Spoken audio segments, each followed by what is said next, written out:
Saudara, bulan suci Ramadan bagi umumnya masyarakat Indonesia tak terkecuali Sumatera Selatan bukan sekedar ibadah tetapi diwarnai dengan ragam tradisi dan juga budaya.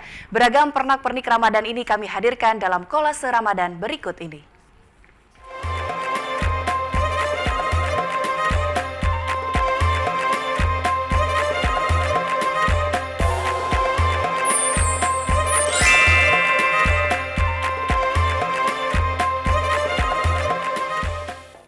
Masjid Al-Mahmudiyah atau dikenal Masjid Suro di Kota Palembang memiliki tradisi turun-temurun yaitu menyediakan bubur suro untuk menu buka puasa.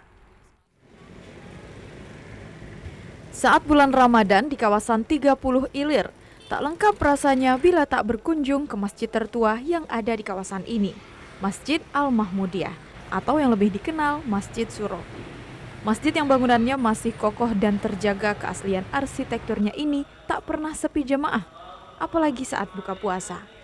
Di momen buka puasa, pengurus masjid menyajikan menu khas, yakni bubur daging suro.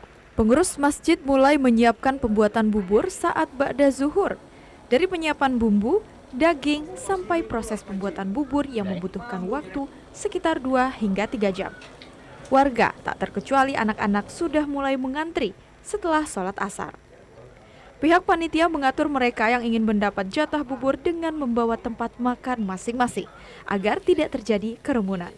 Jadi kita ini untuk berbuka puasa kita menyediakan bubur daging namanya itu. Jadi bubur daging ini sudah merupakan tradisi daripada Masjid Suro ini. Sudah bertahun-tahun itu, berpuluh-puluh tahun, bahkan berpuluh-puluh tahun ini. Biasanya bubur suro dibuat di salah satu ruang di dalam masjid. Namun karena pandemi, pembuatannya dilakukan di salah satu rumah warga. Adi Gunawan, TVRI Sumsel melaporkan.